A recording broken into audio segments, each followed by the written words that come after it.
বদ্রীনাথ ধামের মাথায় অস্ট্রিয়ার পতাকা ঝুলছে। এখান দিয়ে এন্ট্রি তো করবো, তার আগে এটাও দেখিয়ে দিই যে নামচিতে ঘোরার কি কি টোটাল জায়গা আছে। এটা ঘোরাতে হতো, তুমি একা কেন দৌড়াচ্ছ গো? এখান থেকে জাস্ট লুকিং লাইক আ ওয়াও। এবং এটা দেখার জন্যই আমাদের বিকেল বিকেল করে আসা। যাক, সেই আশাটা সার্থক হয়েছে। গুড মর্নিং এভরিওয়ান, শুরু করছি আজকে ডে 5। আমরা চেক আউট করছি মাউন্ট ম্যাগনোলিয়া থেকে। এবার পেলিং থেকে যাব হচ্ছে রাবাংলা, কিন্তু মাঝে আছে না নামচি সাইট সিং। আমাদের গাড়িও এসে গেছে, এবার নামচি হয়ে লেটস গো টু রাবাংলা।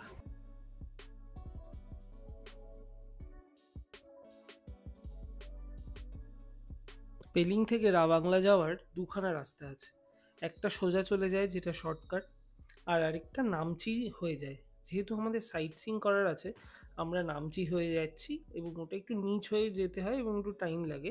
তবে কারণ নামচি না যাওয়ার থাকলে কিন্তু সোজা রাস্তাটাতেও যাওয়া যেতে পারে। তবে এখন হাইওয়ের কাজের জন্য ওই রাস্তাটা একটু প্রবলেম আছে, আদারওয়াইজ ওই রুটটা কিন্তু শর্টকাট।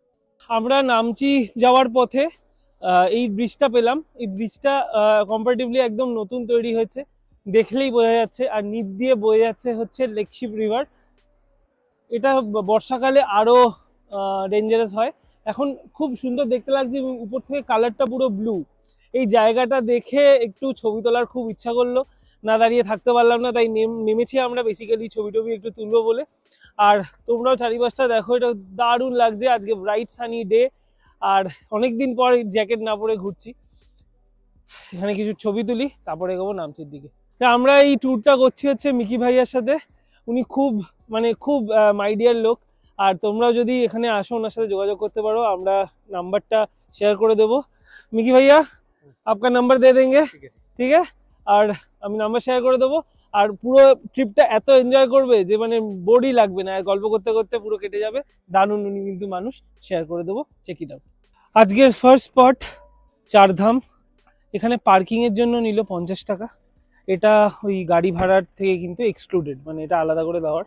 আর এই হচ্ছে চারধামের এন্ট্রান্স। এখান থেকে এবার আমরা উপরের দিকে উঠবো। আর যদি এখানে কারো পুজো দেওয়ার থাকে, পুজো দেওয়ার জন্য কিন্তু আমাদের দক্ষিণেশ্বরে বা কালীঘাটে বা যে কোনো মন্দিরে আমাদের ওখানে যেরকম পুজোর ডালা পাওয়া যায়, এখানেও কিন্তু এরকম ডালা পাওয়া যায়। এখান থেকে কিনে নিয়ে যেতে হবে উপরে। এখানে ক্যাফেটেরিয়াও রয়েছে, খাবার ব্যবস্থা।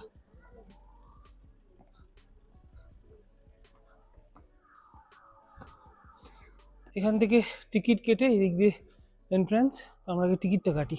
টিকিট নিল 50 টাকা পার হেড, দুজনের 100 টাকা। আর সুপর্ণা গেছে জ্যাকেট আনার জন্য। নিচে মনে হচ্ছিল না যে ঠান্ডা লাগবে, কিন্তু বেশ ঠান্ডা লাগছে। তাই জন্য এবার আমরা ঢুকবো ভিতরে। ঢুকেই একটা স্ট্রাকচার করা, মানে এটা ডিজাইন করা। এই হচ্ছে শিবের মূর্তি, যেটা বড় বাইরে রাখা, আর চারপাশে চারটা মূর্তি, সেটার একটা স্ট্রাকচারের মধ্যে করে রেখেছে। এটা ড্রোন প্রহিবিটেড এরিয়া, মানে ড্রোন ওড়ানোর কোনো চান্স নেই, এনে লাভ নেই। আর যেহেতু মন্দির, অফকোর্স জুতো খুলেই যেতে হবে। তো জুতো এইদিকে আগে খুলতে হবে, ওইদিকে যাব। জুতোটা খুলে তারপর এইদিকে হচ্ছে এন্ট্রান্স, শু রাখার জায়গা। এখান থেকে ব্যাগ নিজেদের নিয়ে নিজেদেরই কিন্তু এই র্যাকে রেখে দিতে হয়। আর মনে করে রেখো নাম্বারটা, যেমন আমাদের এখন নাম্বার 6, নিজেদের দায়িত্বে কিন্তু জিনিসটা করতে হবে। আমরা যেটা ভুল করেছি, সাদা মোজা পরে এসেছি। অ্যাভয়েড করো সাদা মোজা পরতে, কারণ মাটি ঠান্ডা, মোজা পরে যাওয়াটা রেকমেন্ডেড। সাদা মোজা নোংরা হবে অফকোর্স।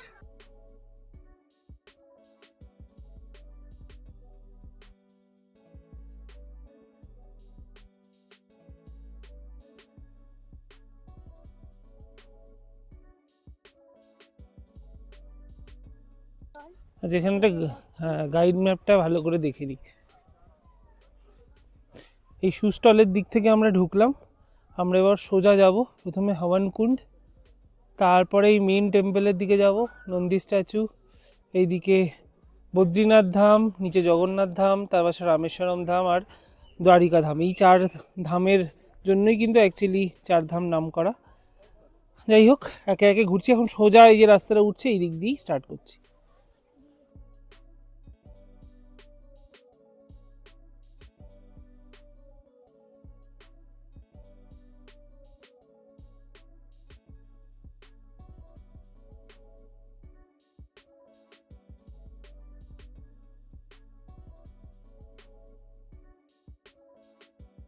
এটা হচ্ছে বদ্রীনাথ ধাম,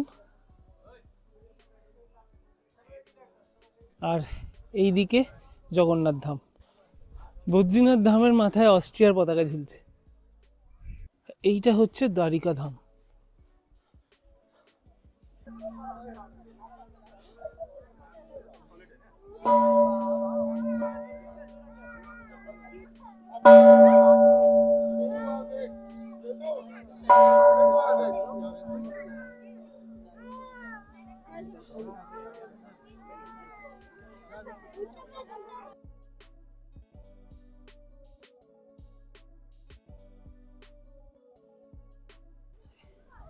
এই শিব মূর্তিটা কিন্তু বিরাট বড়, চোখে দেখে লাগছে, এটা ক্যামেরায় হয়তো ওরমভাবে আসবে না, বেশ জায়েন্ট একটা মূর্তি, বিরাট বড় মূর্তিটা। আর অ্যাকচুয়াল টেম্পলটা হচ্ছে নিচে।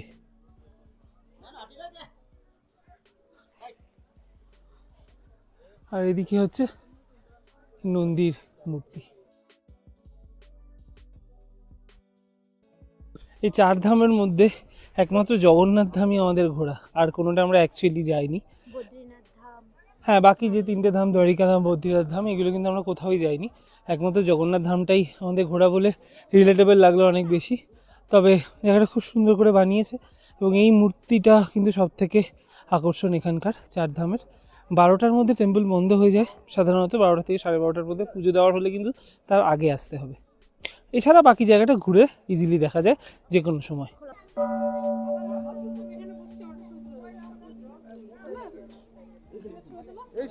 চারধাম দেখা তো আমাদের কমপ্লিট। এখান থেকে কাঞ্চনজঙ্ঘার একটা খুব সুন্দর ভিউ আছে, কিন্তু যেটা যথারীতি দেখতে পাচ্ছি না আজকে, কারণ সকাল থেকেই ক্লাউডি, কাঞ্চনজঙ্ঘাটা পুরো ব্লকড। চারধামে এখানে আমাদের খাওয়া দাওয়ারও সেরকম কিছু নেই। আমরা এবার যাবো সামদ্রুপসে, গাড়ি রেডি, তো এবার লেটস গো টু সামদ্রুপসে।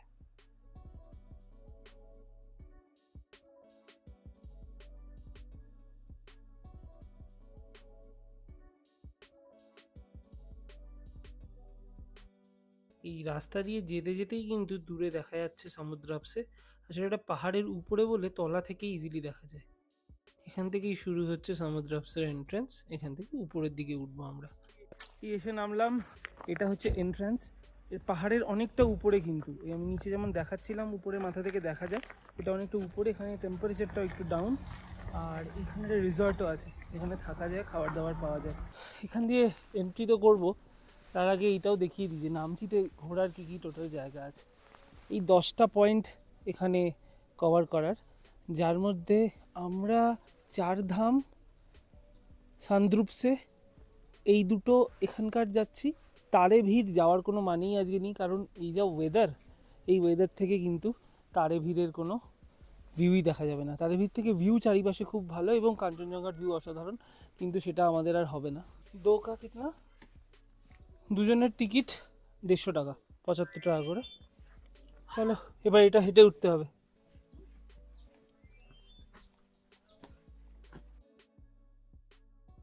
এখানে ইনক্লাইনটা হেঁটে উঠতে হবে। তো এই কদিন ধরে আমরা যে হেঁটেছি আর যে হাঁটা প্র্যাকটিস হয়েছে, তাতে এইসব আর কিছু মনেই হচ্ছে।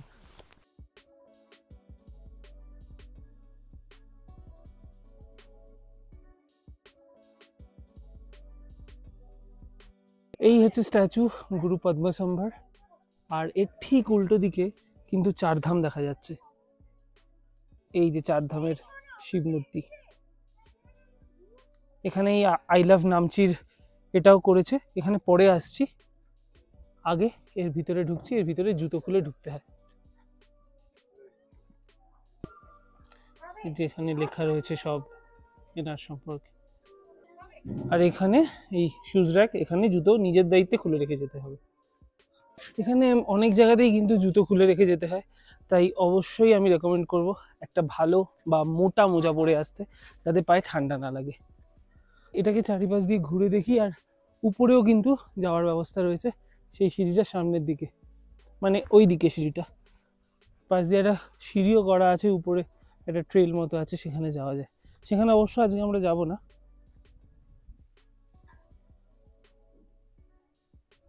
এই ধর্মচক্র কিন্তু সবসময় ক্লকওয়াইজ ঘোরানো উচিত, মানে নিয়ম অনুযায়ী। এটা লাইফ সাইকেলকে ডিনোট করে। এটা ঘোরাতে হতো, তুমি একা কেন দৌড়াচ্ছ গো? আমি আমার লাইফ সাইকেলটা আমার সাথে সাথে দৌড়াচ্ছি।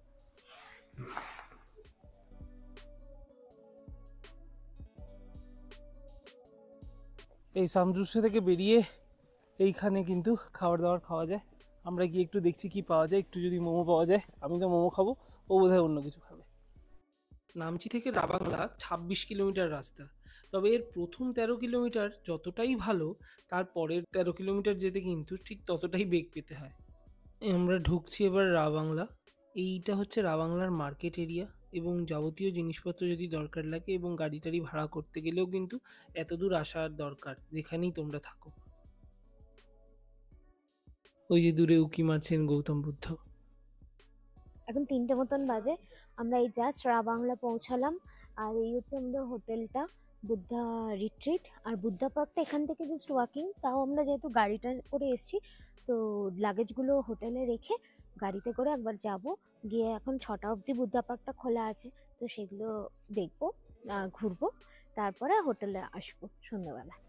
এ আমাদের ড্রাইভার দাদাই একদম নামিয়ে দিল বুদ্ধা পার্কের সামনে। আর এই হচ্ছে বুদ্ধা পার্ক। এই সামনে টিকিট কাউন্টার, ঢোকার মুখটাতেই। এখান থেকে আগে টিকিট কাটবো, তারপর ভিতরে ঢুকবো। এদের আওয়ার্স হচ্ছে সকাল 9টা থেকে বিকেল 6টা অবধি। এখন বাজে 3:18। আমাদের কাছে এনাফ টাইম আছে পুরোটা এক্সপ্লোর করার জন্য। 80 টাকা করে টিকিট, দুজনের জন্য লাগলো 160। আর এখানে ফরেনার্স হলে 200, ইন্ডিয়ান লোকাল 80, ডিফেন্সের কেউ হলে 50, আর স্টুডেন্ট হলে 20 টাকা।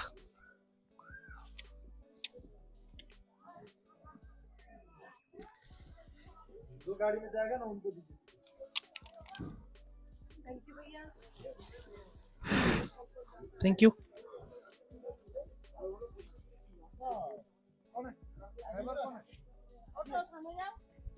এখানে গাড়িরও ব্যবস্থা আছে, মানে যদি হেঁটে না ঘুরতে হয় তাহলে কিন্তু এই গাড়ি ভাড়া নিয়েও ঘোরা যাবে। তবে আমরা হেঁটেই ঘুরে নেব। সবার আগে মেন অ্যাট্রাকশন বুদ্ধা।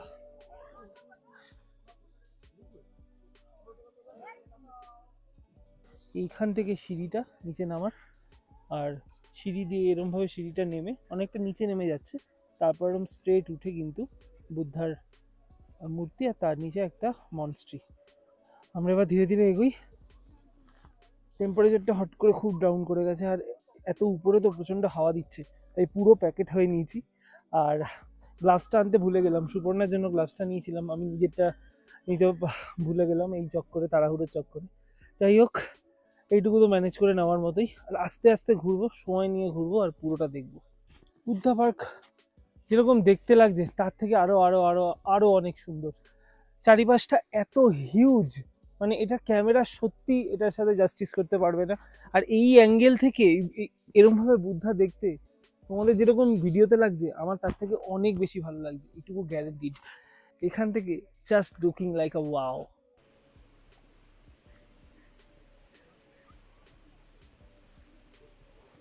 ভিতরে যথারীতি ফটোগ্রাফি অ্যালাউড নয়, তাই ফটো নিয়ে ঘুরিনি। এখানে গোল করে উপরে ওঠা যায়, আর প্রত্যেকটা স্টেজেস অফ গৌতম বুদ্ধ সম্পর্কে লেখা আছে ডিড হিসাবে, সেগুলো পড়তে পড়তে উপরে উঠলাম। একটা লাস্ট মাথা থেকে গিয়ে আবার নেমে আসতে হয়।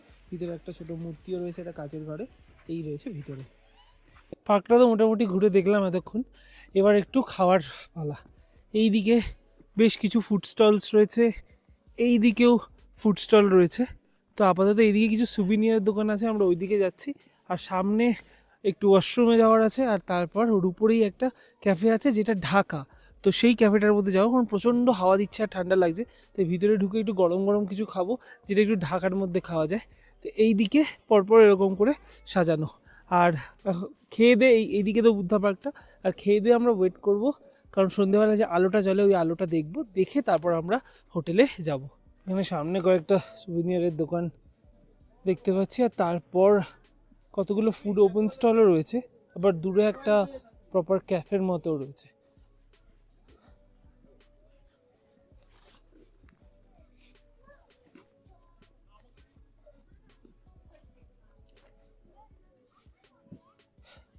এই cheese momo cheese chilli momo এইরকম দাম জিনিসপত্রের,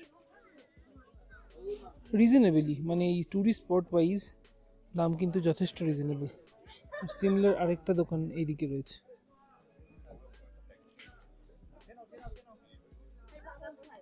এইদিকেও আরেকটা দোকান রয়েছে। যাই হোক, আমরা একটু ঠান্ডা বেশি লাগছে বলে সুবর্ণ অলরেডি ভিতরে ঢুকে গেছে। আমরা এই ইনক্লোজড ক্যাফেটায় বসে একটু গরম গরম কিছু খাবার এনজয় করি। আমরা খেয়ে বেরোতে বেরোতে কিন্তু বৃষ্টিও নেমে গেল, ছোট ছোট শিলা বৃষ্টি হচ্ছিল হেল স্টর্মের মতো। তো ওই জন্য আমাদের আরও ভিতরে কিছুক্ষণ ওয়েট করতে হলো, আর ঠান্ডাটাও আরও জমিয়ে পড়েছে। এখন প্রায় 4 দেখাচ্ছে টেম্পারেচার, কিন্তু তার থেকে কমই ফিলস লাইক। এবং ইতিমধ্যে লাইটটাও জ্বলে উঠেছে, লাইটটা দেখাচ্ছি, এই যে বুদ্ধা পার্ক লাইট জ্বলে উঠেছে। এবার একটু আগে থেকে গিয়ে দেখাচ্ছি কেমন লাগছে, তারপর আমরা বেরোবো। ঠান্ডাটা আস্তে আস্তে বাড়ছে, আর বাইরে কি পাওয়া যাবে তাও জানি না, তাই একটু এই আলোয় এই জিনিসটা দেখে বাইরে যাব।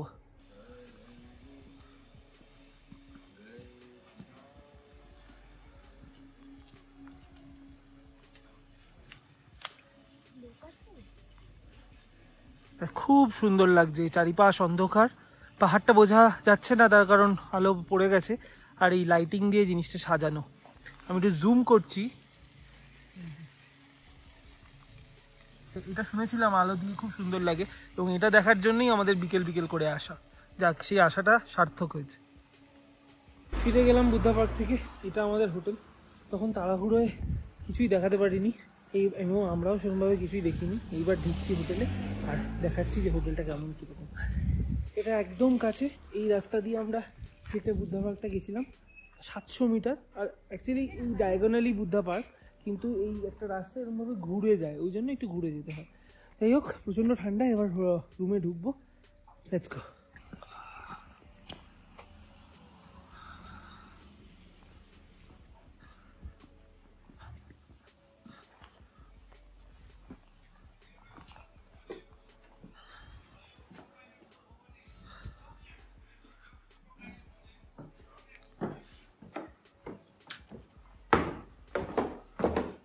এখানেই মেমেন্টোস, গিফটস এইসব পাওয়া যায়। এইদিকে ওয়েটিং লবি, আর ফার্স্ট ফ্লোরে আমাদের রুম। চাবি যদিও আমার কাছে, কারণ আমি তখন চেক ইন করে চাবি নিয়ে গেছিলাম, কিন্তু রুমে আমি নিজেও দেখিনি কেমন কী আছে। এই লাস্ট রুমটা আমাদের রাইট সাইডের, এই পান্ডিও আমাদের রুম। আর আজকে আমরা 23 তারিখে চেক ইন করছি, আর রুম নাম্বারও 23। What a coincidence. যাই হোক, হাত জমে যাচ্ছে ঠান্ডায়। ও, লাইট অটোমেটিক জ্বলছিল। যাই হোক, এই হচ্ছে আমাদের রুম। এইখানে একটা মিরর সাজগোজ করার জন্য, একটা ওয়ার্ড্রোব, টি কফির ব্যবস্থা রয়েছে, টিভি রয়েছে, সেট টপ বক্স, হ্যাঁ সেট টপ বক্সও রয়েছে। এখানে একটা ওয়ার্ক স্টেশন মতো বানানো ছোট। এই খাট, এখানে আমাদের বলে দিল এই যে বেড ওয়ার্মার দেওয়া আছে, মানে খাটটা গরম হবে, কিন্তু এই রুম হিটার নেই। আর তো বাকি এরকম, এই দিক দিয়ে দুটো বসার জায়গা, এটায় পরে আসছি। তার আগে ওয়াশরুমটা দেখি। বাহ, ওয়াশরুমটাও সুন্দর, ডিসেন্ট ওয়াশরুম। এই পর্দাটা, আচ্ছা, গিজার রয়েছে, এখানে একটা বড় মিরর রয়েছে, হেয়ার ড্রায়ার রয়েছে, যা যা বেসিক লাগে এভরিথিং ইজ দেয়ার। আর সব থেকে ইম্পর্টেন্ট যেটা, সেটা রয়েছে কাঞ্চনজঙ্ঘা ভিউয়ের সাইডটা। এই দিক দিয়ে কিন্তু কাঞ্চনজঙ্ঘা দেখা যায়। অবশ্যই যদিও রাত বলে বোঝা যাচ্ছে না, আর কালকে যদি ক্লাউড না থাকে তবে সকালবেলা ঘুম থেকে উঠে রুম থেকেই দেখতে পাবো কাঞ্চনজঙ্ঘা। এখন বাজে রাত 9টা, আমাদের ডিনার জাস্ট শেষ হলো। আর স্পেশাল মেনশন এই বুদ্ধা রিট্রিটকে, যে এদের খাবার এত ভালো, ইনহাউস রেস্টুরেন্টের খাবার অসম্ভব ভালো। আমরা এক্সপেক্ট করিনি যে এরকম একটা রিমোট লোকেশনে, তাও এরকম একটা হোটেলটা যথেষ্ট ভালো, তাও এরকম হোটেলের মধ্যে এরকম ভালো খাবার পাবো, মানে আনএক্সপেক্টেড, এতই সুস্বাদু, যাই জন্য আমি এই স্পেশাল মেনশনটা দিচ্ছি। আর শুধু খাবার নয়, এদের ব্যবহার প্রত্যেকটা মানুষেরও খুব ভালো। একটা ছোট উদাহরণ, যেমন একটা পার্টিকুলার চ্যানেল টিভিতে আসছিল না এখানে টাটা স্কাইতে, আমরা রিকোয়েস্টও করিনি, আমরা জাস্ট বলেছি যে এই চ্যানেলটা আসছে না, একটু দেখবেন। উনি এসে, মানে এখানে যিনি ম্যানেজার, উনি এসে নিজে রিচার্জ করে দিয়ে গেলেন ওই চ্যানেলটা। মানে এটা এই জেস্চারগুলো সত্যি মানে আবার আসার জন্য উদ্বুদ্ধ করে আর কি। যাই হোক, আমাদের অ্যাক্টিভিটি ওয়াইজ এই ট্রিপটা প্রায় শেষ। কালকে ব্যাক টু শিলিগুড়ি, দেন ওখান থেকে ট্রেন বাড়ির। কালার ব্লগ করা হয়তো হবে না। এই সিকিমের পুরো সিরিজটা কেমন লাগলো অবশ্যই আমাদের জানিও। আর যদি কিছু ভালো লেগে থাকে please do like, share and subscribe. দেখা হচ্ছে পরের ব্লগে।